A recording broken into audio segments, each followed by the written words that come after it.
Welcome to the KD creative point. Like करें, subscribe करें, notification bell पे select कर ऑल पे सेलेक्ट करें ताकि लेटेस्ट अपडेट आप तक पहुंच सके और दोस्तों के साथ शेयर करना ना भूलें। केडी क्रिएटिव पॉइंट कुछ ऐसे क्वेश्चन आपके लिए लेके आया है जो अक्सर आपके एग्जाम में आता है और बहुत ही ज़्यादा कन्फ्यूजन क्रिएट करता है। ऐसे ही क्वेश्चन केडी क्रिएटिव पॉइंट आपके लिए लेके आता है। चलिए क्वेश्चन की ओर चलते हैं। क्वेश्चन, फोटोग्राफी में उपयोगी तत्व होता है, वो क्या होता है? ऑक्जेलिक अम्ल, कार्बन डाइऑक्साइड, कैल्शियम कार्बोनेट या सिल्वर ब्रोमाइड? इसका सही जवाब होगा सिल्वर ब्रोमाइड, यानी डी इसका सही जवाब होगा। मैं इसका आपको रासायनिक सूत्र बता दूं। इसका अगर रासायनिक सूत्र आपसे पूछा जाए तो इसका रासायनिक सूत्र होगा AgBr। इसका रासायनिक सूत्र होगा क्योंकि अक्सर क्या होता है कि इससे रासायनिक सूत्र भी कभी कभार पूछ लिया जाता है एग्जाम में। चलिए क्वेश्चन चलते हैं आगे क्वेश्चन की ओर। 2 नंबर के क्वेश्चन में पूछा जा रहा है, फोटोग्राफी में फिक्सर के अस्थायीकरण के रूप में प्रयोग किया जाता है, वो क्या होता है? Silver bromide, sodium thiosulphate, oxalic अम्ल या कैल्शियम कार्बोनेट? इसका सही जवाब होगा सोडियम थायोसल्फेट, यानी बी इसका सही जवाब होगा। सोडियम थायोसल्फेट का रासायनिक सूत्र अगर आपसे पूछा जाए तो इसका रासायनिक सूत्र जो होगा Na2S2O3 होगा। क्योंकि कुछ एग्जाम में रासायनिक सूत्र भी पूछ लिया जाता है, इसीलिए मैं बता दिया रासायनिक सूत्र। और मैं सोडियम थायोसल्फेट के बारे में मैं आपको जानकारी दे दूं कि यह एक अकार्बनिक यौगिक है। चलिए आगे सवाल की ओर चलते हैं। देखिए ना, कंफ्यूज करता हुआ उसमें पूछा गया। आप देखिए उसी से रिलेटिव एक क्वेश्चन और आपको 3 नंबर के सवाल में देखने के लिए मिला। फोटोग्राफी में कौन सी अम्ल प्रयोग किया जाता है? सोडियम थायोसल्फेट, ऑक्जेलिक अम्ल, कैल्शियम कार्बोनेट या सिल्वर ब्रोमाइड? इसका सही जवाब होगा बी, यानी ऑक्जेलिक अम्ल। और मैं बता दूं कि ऑक्जेलिक अम्ल का रासायनिक सूत्र, ऑक्जेलिक अम्ल का जो रासायनिक सूत्र होगा ये होगा C2H2O4। और ये जो होता है यह जो होता है पोटेशियम और कैल्शियम लवण के रूप में पाया जाता है। और ये कई तरह के पौधे में भी ऑक्जेलिक अम्ल पाया जाता है। और आपको बता दूं कि हरी सब्जी जो होती है, फल और हरी सब्जी में भी यह ऑक्जेलिक अम्ल पाया जाता है। ETC यानी और सब भी फल जो होते हैं पौधे में ये ऑक्जेलिक अम्ल पाया जाता है। हो सकता है कि आपसे एग्जाम में पूछ लिया जाए कि फल और हरी सब्जियों में जो पाया जाता है वो कौन सा अम्ल होता है, तो वो आप आराम से बता सकते हैं ऑक्जेलिक अम्ल होता है। चलिए अगले सवाल की ओर चलते हैं। और इसका रासायनिक सूत्र भी आप देख रहे हैं, हो सके तो आप अपना कॉपी में राइट डाउन कर ले इसका रासायनिक सूत्र, ताकि आप एग्जाम में अगर आपसे रासायनिक से संबंधित आपसे सवाल अगर पूछा जाए तो उसको आप आराम से जवाब दे सकें। चलिए चलते हैं सवाल की ओर। तत्व का सबसे छोटा भाग कहलाता है, वो क्या कहलाता है? अणु, परमाणु, भार या द्रव? वो जो कहलाता है वो कहलाता है परमाणु, यानी बी इसका सही जवाब होगा। परमाणु जो एक अपरमाणिक विकिरणों से बना होता है और इस जो बना होता है वो होता है इलेक्ट्रॉन, प्रोटॉन और न्यूट्रॉन के संयोजिक बंधन से बनता है। परमाणु में भिन्न भिन्न अपरमाणिक कणों से बनता है। आपको मैं बता ही चुका हूँ इसमें जो पाया जाता है। अगर आपसे पूछा जाए कि परमाणु में क्या क्या पाया जाता है तो आप आराम से बता सकते हैं इलेक्ट्रॉन, प्रोटॉन और न्यूट्रॉन। चलिए सवाल की ओर चलते हैं। रासायनिक यौगिक का सबसे छोटा यूनिट क्या है? अगर यूनिट से संबंधित आपसे क्वेश्चन पूछा जाए तो आप बता सकते हैं कि परमाणु होता है, द्रव होता है, अणु होता है या भार होता है। इसका सही जवाब होगा सी, यानी अणु होता है। चलिए अगले सवाल की ओर चलते हैं। देख रहे हैं ना किस प्रकार से क्वेश्चन में कन्फ्यूजन क्रिएट किया जा रहा है, और इसी तरह के अक्सर आपको एग्जाम में क्वेश्चन देखने के लिए मिलता होगा। और एग्जामिनर जो भी होते हैं इसी तरह के क्वेश्चन बनाते हैं, और आपको ऐसा भी हो सकता है कि आपको हूबहू क्वेश्चन देखने के लिए एग्ज़ाम में नहीं मिले, लेकिन इसी टाइप का क्वेश्चन आपको एग्ज़ाम में देखने के लिए मिलता होगा। चलिए चलते हैं सवाल की ओर। इलेक्ट्रॉन क्या होता है? ऋणावेशित कण होता है, धनावेशित कण होता है, गुरुत्वाकर्षण होता है, विद्युत चुंबकीय होता है। इसका सही जवाब होगा ऋण आवेशित कण होता है। इलेक्ट्रॉन अगर आपसे पूछा जाए तो वो होता है ऋण आवेशित कण। चलिए आगे सवाल की ओर चलते हैं। अब इसी से जुड़ा हुआ आपको अगला सवाल देखने के लिए मिलेगा। प्रोटॉन क्या होता है? ऋण आवेशित कण होता है, धन आवेशित कण होता है, गुरुत्व आकर्षण होता है या एक आवेशहीन कण होता है। इसका सही जवाब होगा प्रोटॉन एक धन आवेशित कण होता है, यानी इसका बी जवाब होगा। चलिए आगे सवाल की ओर चलते हैं। सवाल आपको इसी से जुड़ा हुआ आपको देखने के लिए मिलेगा। देख रहे हैं ना किस तरह से क्वेश्चन में क्या पूछा जा रहा है कि इलेक्ट्रॉन में क्या होता है, प्रोटॉन में क्या होता है। अब 8वां नंबर के सवाल में पूछा जा रहा है न्यूट्रॉन क्या होता है। न्यूट्रॉन में क्या होता है? ऋण आवेशित कण होता है, धनावेशित कण होता है, एक आवेशहीन कण होता है या उसमें गुरुत्वाकर्षण होता है। तो उसमें जो होता है वो एक आवेशहीन कण है, न्यूट्रॉन। चलिए अगले सवाल की ओर चलते हैं। अब इसी से जुड़ा हुआ कुछ अलग टाइप का क्वेश्चन आपको देखने के लिए मिलेगा। केडी क्रिएटिव पॉइंट ऐसे ही क्वेश्चन लाता है जो आपके एग्जाम के दृष्टिकोण से बेहतर हो। अगर आप मेरे चैनल पर फर्स्ट टाइम आए हैं तो मेरे चैनल को सब्सक्राइब कर दे और बेल आइकन को दबा दे, ताकि मेरे आने वाले जितने भी वीडियो है आप लोग तक पहुंच सके। अगर अभी तक चलिए आगे सवाल की ओर चलते हैं। पटाखों में हरा रंग किसके कारण होता है? बेरियम के कारण, एस्ट्रोसियम के कारण, प्रकाश तरंग के कारण या इनमें से कोई नहीं। तो इसका सही जवाब होगा ए, यानी बेरियम के कारण। और मैं बेरियम से संबंधित कुछ आपको जानकारी बता दूं। बेरियम का जो अगर आपसे पूछा जाए कि रासायनिक सूत्र क्या होता है तो इसको Ba से डिनोट किया जाता है। ये बेरियम जो है एक कैल्शियम समूह का तत्व है। अगर आपसे इसका अगर परमाणु संख्या पूछा जाए तो परमाणु संख्या इसका होता है 56, यानी 56 इसका परमाणु संख्या होता है। चलिए आगे सवाल की ओर चलते हैं। पटाखों में लाल रंग किसके कारण होता है? बेरियम के कारण, एस्ट्रोसियम के कारण, प्रकाश तरंग के कारण या विद्युत तरंग के कारण। इसका सही जवाब होगा बी, यानी एस्ट्रोसियम के कारण। चलिए आगे सवाल की ओर चलते हैं। देख रहे हैं ना किस प्रकार से पूछा जा रहा है। लगातार आपको कन्फ्यूजन करने वाला क्वेश्चन दिया जा रहा है, जिस तरह से आपको एग्जाम में देखने के लिए मिलता है। मेरा वीडियो अगर आप लोग को पसंद आ रहा है तो आप लोग दोस्तों के साथ शेयर करें और लाइक करें। चलिए सवाल की ओर चलते हैं। 1 मोल बराबर होता है, वो कितना का होता है?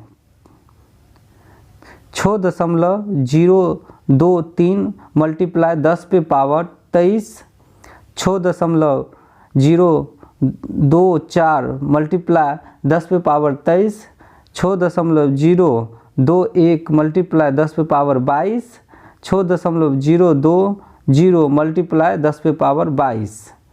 इसका सही जवाब होगा ए, यानी 6.023 मल्टीप्लाई 10 पे पावर 23। चलिए आगे सवाल की ओर चलते हैं। एक एवोगाड्रो संख्या बराबर होता है वो कितना का होता है? देखते हैं कितना का होता है। 6.023 मल्टीप्लाई 10 पे पावर 23, 6.024 मल्टीप्लाई 10 पे पावर 24, 6.023 मल्टीप्लाई 10 पे पावर 23, 6.024 मल्टीप्लाई 10 पे पावर 22। इसका सही जवाब होगा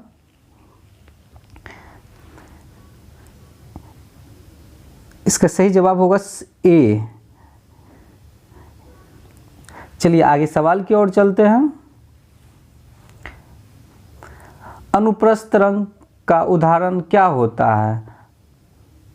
ध्वनि तरंग है, परास्त तरंग है, प्रकाश तरंग है, विद्युत तरंग है, या इनमें से कोई नहीं? ये जो है अनुप्रस्थ तरंग जो कहलाता है यह है एक प्रकाश तरंग, यानी बी इसका सही जवाब होगा। प्रकाश तरंग का अगर आपसे पूछा जाए कि सिद्धांत किसने दिया है तो हाइगेंस ने दिया।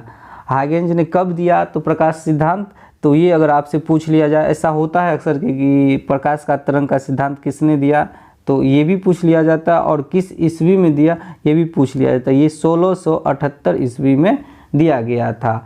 और जो हाइगेंस जो थे वो एक जर्मन के रहने वाले थे। इससे जुड़ा हुआ जो भी आपको इम्पोर्टेंट मिलता है जुड़ा हुआ क्वेश्चन से, मैं उसको आपको बता देता हूँ, आप इसको कॉपी में लिख लें। चलिए चलते हैं आगे सवाल की ओर। अनुदैर्ध्य तरंग का उदाहरण है ध्वनि तरंग, प्रकाश तरंग, विद्युत तरंग, या इनमें से कोई नहीं? ये इसका सही जवाब होगा ए, यानी ध्वनि तरंग। ध्वनि तरंग जो है एक यांत्रिक तरंग भी कहा जाता है इसको। ध्वनि तरंग, अगर ध्वनि तरंग नहीं दिया होता इस जगह, अगर यांत्रिक तरंग दिया होता तो आप उसका जवाब यांत्रिक तरंग लगा सकते थे। चलिए आगे सवाल की ओर चलते हैं। कैप्सूल का आवरण बना होता है वो किसका बना होता है? कैल्शियम कार्बोनेट का, स्टार्च का, ऑक्सीजन का, या हाइड्रोजन का? आप लोग घर में कैप्सूल लाते होंगे, देखते होंगे उस पे जो जिसकी परत चढ़ी होती है, तो वो परत किसकी चढ़ी होती है? वो होती है स्टार्च की।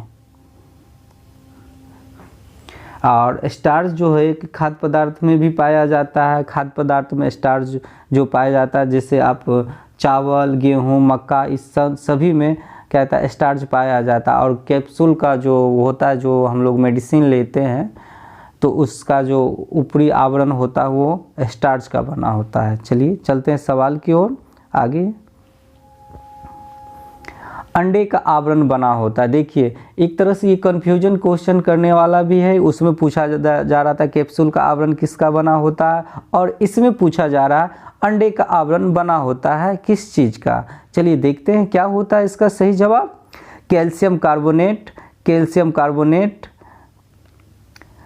कार्बन डाइऑक्साइड, या सोडियम बाइकार्बोनेट? इसका सही जवाब होगा कैल्शियम कार्बोनेट। कैल्शियम कार्बोनेट देख लेते हैं किस में है, यानी बी इसका सही जवाब होगा। चलिए चलते हैं अगले सवाल की ओर। और मैं कैल्शियम कार्बोनेट में बता दूं कि कैल्शियम जो होता है शरीर में कमी होने पर कैल्शियम कार्बोनेट की ज़रूरत पड़ती है। और डॉक्टर अक्सर आप लोग देखते होंगे कि डॉक्टर जो कैल्शियम की दवाई लिखते हैं वो हड्डी से संबंधित जो भी क्या कहता है, अगर कुछ प्रॉब्लम आता है शरीर के अंदर, तो वो डॉक्टर कैल्शियम की दवाई लिखते हैं। चलिए चलते हैं सवाल की ओर। श्वसन क्रिया में निर्माण होता है वो क्या होता है जो श्वसन क्रिया में निर्माण होता है? ऊर्जा, ध्वनि, गति, या तरंग? इसका सही जवाब होगा ए, यानी ऊर्जा। चलिए आगे सवाल की ओर चलते हैं। इसी से जुड़ा हुआ क्वेश्चन आपको देखने के लिए मिलेगा। श्वसन में शर्करा का कार्य क्या है? चलिए इसमें पूछा जा रहा है श्वसन में शर्करा का कार्य क्या होता है? नाइट्रोजन होता है, ऑक्सीजन के द्वारा होता है, या ऑक्सीकरण के द्वारा होता है या हाइड्रोजन के द्वारा होता है? इसका सही जवाब होगा बी, ऑक्सीजन के द्वारा होता है। अगर आपसे पूछा जाए, ऑक्सीजन का परमाणु क्रमांक भी पूछ लिया जाता है। अगर आपसे पूछा जाए तो इसका परमाणु क्रमांक जो होता है वो 8 होता है। और ऑक्सीजन आपको पता ही है, ऑक्सीजन एक रंगहीन और गंधहीन गैस है। चलिए आगे सवाल की ओर चलते हैं। मॉर्फिन तथा हीरोइन का मुख्य स्रोत होता है, वो क्या होता है जिसका मुख्य स्रोत होता है? अल्कोहल में, अफीम के द्वारा, चरस के द्वारा या ड्रग्स के द्वारा? इसका सही जवाब होगा बी, यानी अफीम। इसका सही जवाब होगा। मॉर्फिन तथा हीरोइन का मुख्य स्रोत जो क्या होता है वो एक अफीम है। चलिए आगे सवाल की ओर चलते हैं। कॉर्क प्राप्त किया जाता है, कॉर्क जो प्राप्त किया जाता है वो किससे प्राप्त किया जाता है? सिनकोना की छाल से, कवेक्स से, चीड़ के पेड़ से या बरगद की छाल से? इसका सही जवाब होगा बी, यानी 20 का सही जवाब होगा कवेक्स। चलिए आगे सवाल की ओर चलते हैं। आगे इसी से जुड़ा हुआ आपको और भी क्वेश्चन देखने के लिए मिलेगा। अगर मेरा वीडियो आप लोग को पसंद आ रहा है तो दोस्तों के साथ शेयर करें और लाइक करें। चलिए सवाल की ओर चलते हैं। कुनेन प्राप्त किया जाता है सिनकोना की छाल से, चीड़ के पेड़ से, देवदार की लकड़ी से या आयोडीन से? इसका सही जवाब होगा सिनकोना की छाल से, यानी ए इसका सही जवाब होगा। इसी से जुड़ा हुआ आपको क्वेश्चन अगले सवाल में देखने के लिए मिलेगा। चलिए देखते हैं अगले सवाल में क्या पूछा जा रहा है। इसमें पूछा जा रहा है तारपीन का तेल प्राप्त होता है, तारपीन का तेल जो प्राप्त करते हैं वो किससे प्राप्त करते हैं? चीड़ के पेड़ से, सिनकोना की छाल से, बरगद की छाल से या क्लोरीन से? इसका सही जवाब होगा चीड़ के पेड़ से, यानी इसका सही जवाब होगा ए। चलिए आगे सवाल की ओर चलते। आपको इसी तरह का कन्फ्यूजन क्वेश्चन देखने के लिए मिलेगा। अक्सर क्या होता है कि आपको कन्फ्यूजन भरा ही क्वेश्चन आपके एग्जाम में देखने के लिए मिलता है। उसी टाइप का क्वेश्चन केडी क्रिएटिव पॉइंट आपको प्रोवाइड करता है ताकि आप एग्ज़ाम देने के लिए जाए तो आपका एग्ज़ाम बेहतर आप दे के आएँ। अगर मेरा वीडियो आप लोग को पसंद आ रहा है तो अपने दोस्तों के साथ शेयर करें और लाइक करें। अगर इस तरह का क्वेश्चन आपको कन्फ्यूजन भरा क्वेश्चन कहीं देखने के लिए मिलता है तो आप इसको क्या करें कि अपने कॉपी में लिख लें ताकि आप इसको लंबे समय तक याद रख सकें। ऐसा क्वेश्चन आपको अगर मेरे वीडियो के माध्यम से या किसी बुक के माध्यम से आपको देखने के लिए मिल रहा हो तो उसको कॉपी में लिख ले। क्या होता है, कन्फ्यूजन क्रिएट क्यों होता है, आप लोग को मैं बताना चाहता हूँ थोड़ी देर के लिए कि आप अक्सर क्या करते हैं, पढ़ाई के बीच में गैप दे देते हैं। गैप यानी हो गया कि आप पढ़ते हैं और 2 दिन पढ़ते हैं, 5 दिन पढ़ते हैं लगातार, उसके बाद क्या करते हैं 2 दिन छोड़ देते हैं या 1 दिन छोड़ देते हैं। क्या होता है, आपका जो एक लय होता है पढ़ने का वो टूट जाता है और जो क्वेश्चन आप पढ़े होते हैं आपको तो याद होता है, लेकिन क्या होता है कि आप जब एग्ज़ाम में बैठते हैं एग्ज़ाम देने के लिए तो वो मिस करता है कि इसका जवाब क्या होगा। ये होता है इसी कारण। अगर आप पढ़ाई कर रहे हैं, सही तरीके से पढ़ रहे हैं तो आप हमेशा प्रैक्टिस करते रहे क्वेश्चनों का और लगातार जो भी क्वेश्चन पढ़ रहे हैं उसको देखते रहें, जिससे आपको एग्ज़ाम में कभी भी कन्फ्यूजन क्रिएट नहीं होगा। चलिए सवाल की ओर चलते हैं। भूमि पर पाए जाने वाला प्रथम पौधा कौन सा है? ब्रायोफाइट्स, जीरोफाइट्स, लिथोफाइट्स या हेलोफाइट्स? इसका सही जवाब होगा ब्रायोफाइट्स, यानी ए इसका सही जवाब होगा।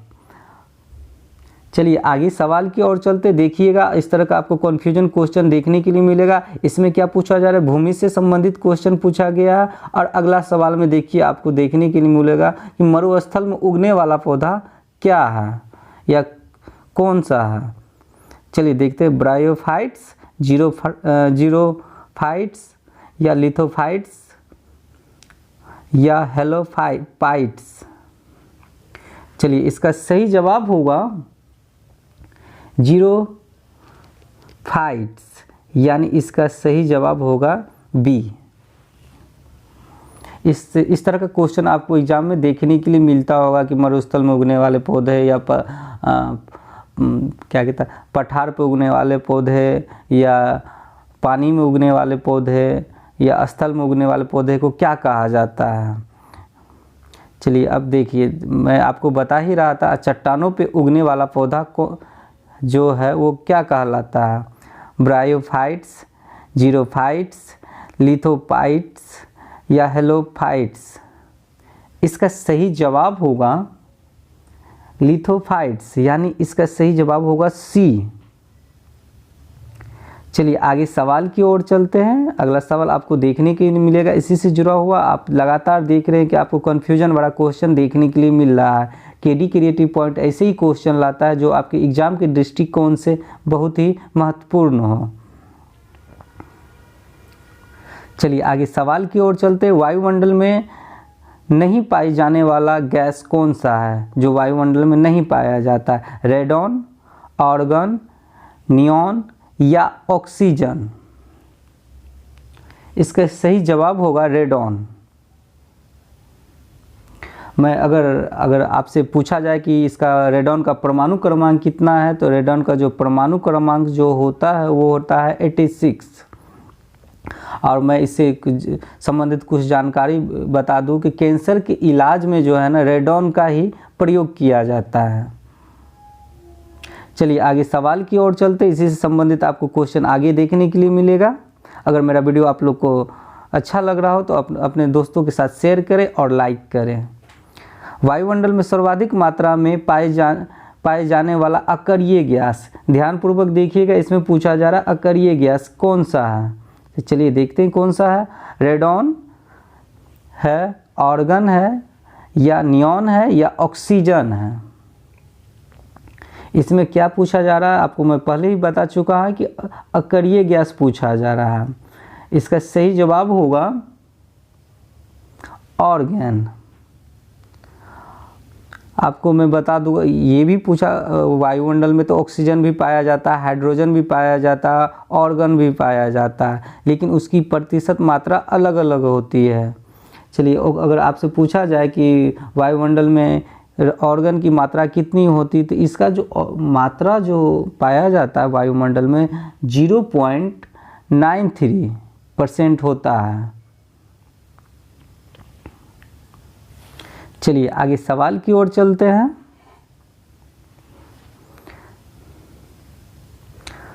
अकरीय गैस से ही संबंधित आपको अगला सवाल देखने के लिए मिला। अकरीय गैस की खोज कौन किया था?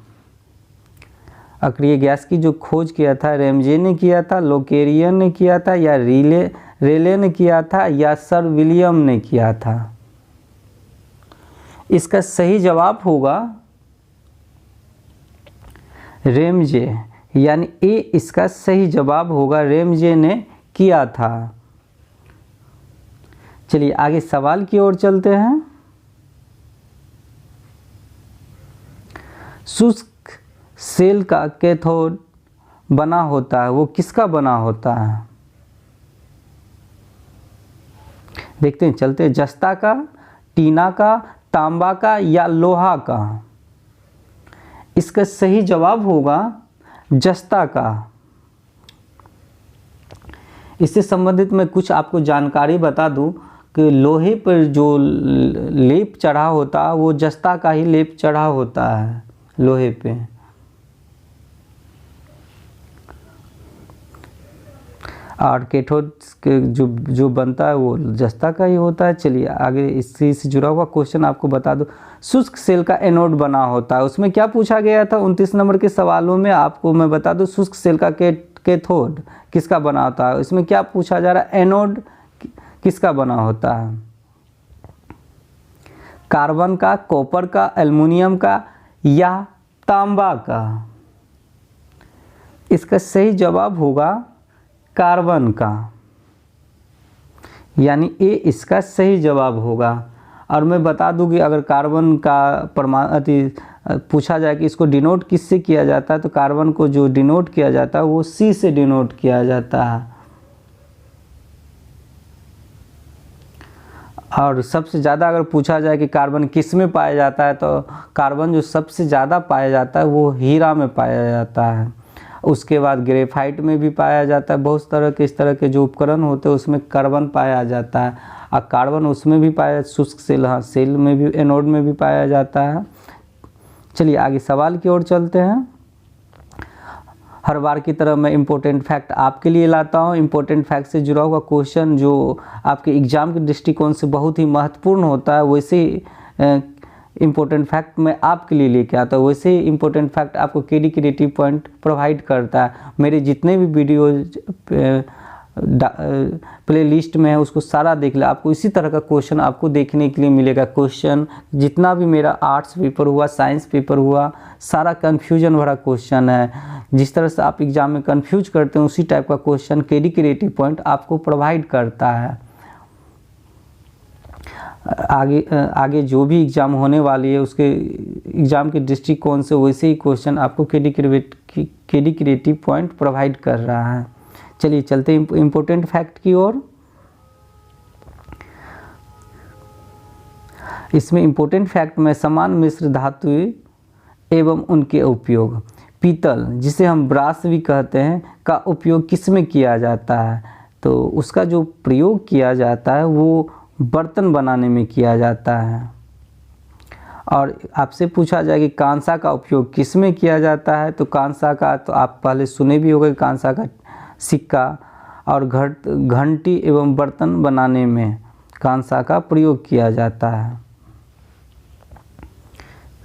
चलिए चलते हैं आगे इम्पोर्टेंट फैक्ट की ओर। जर्मन सिल्वर का उपयोग किया जाता है। जर्मन सिल्वर का जो उपयोग किया जाता है वो भी बर्तन बनाने में किया जाता है। अगर आपसे पूछ लिया जाए कि गन मेटल का उपयोग किस में किया जाता है, तो गन मेटल का उपयोग जो किया जाता है तोप, गियर, बेयरिंग बनाने में किया जाता है। चलिए आगे सवाल की ओर चलते हैं। अब क्या पूछा जा रहा है, डेल्टा मेटल का उपयोग किया जाता है। डेल्टा मेटल का जो उपयोग किया जाता है वो जहाज़ के पंखा बनाने में किया जाता है। आप लोग देखते होंगे हवाई जहाज़ का पंखा या हेलीकॉप्टर का पंखा जो बनता है वो डेल्टा मेटल का बना होता है। अब इस देखिए ये कंफ्यूज उसमें पूछा डेल्टा मेटल, इसमें मुंज मेटल पूछा जा रहा है। मुंज मेटल का जो उपयोग किया जाता है वो सिक्का बनाने में। आपसे एग्ज़ाम में ऐसे पूछ भी लिया जा सकता है कि सिक्का बनाने में कौन से मेटल का यूज किया जाता है, तो उसमें अगर आपसे पूछा जाए इस तरह से तो आप उसका जवाब दे सकते हैं मुंज मेटल का। अगर आपसे पूछा जाए कि जहाज़ के पंखा जो बना होता है वो किसका बना होता है, तो आप इसका जवाब बता सकते हैं डेल्टा मेटल का। चलिए आगे सवाल की ओर चलते हैं। अब पूछा जा रहा है कि डच मेटल का उपयोग किया जाता है। डच मेटल का जो उपयोग किया जाता है सस्ते आभूषण बनाने में किया जाता है। सस्ता आभूषण आप समझ रहे हैं ना, सस्ता जो आपको रोल गोल मिलता है वो आभूषण, या जो भी आप देखते होंगे मार्केट में अवेलेबल होता है सस्ता आभूषण जो कम दामों में मिल जाता है, वो जो बना होता है वो डच मेटल का बना होता है। चलिए चलते मोनेल मेटल का उपयोग जो होता है वो छार रखने वाले बर्तन बनाने में किया जाता है।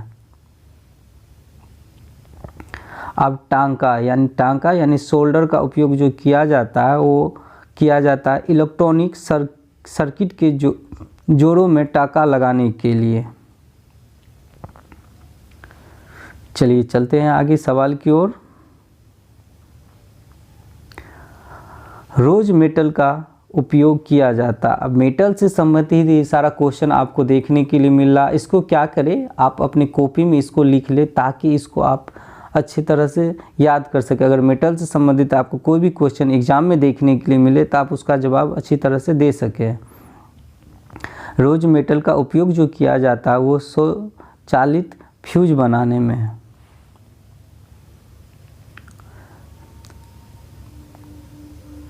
मैग्नीशियम का उपयोग किया जाता है। मैग्नीशियम का उपयोग जो किया जाता है वो हवाई जहाज का ढांचा बनाने के लिए मैग्नीशियम का उपयोग किया जाता है।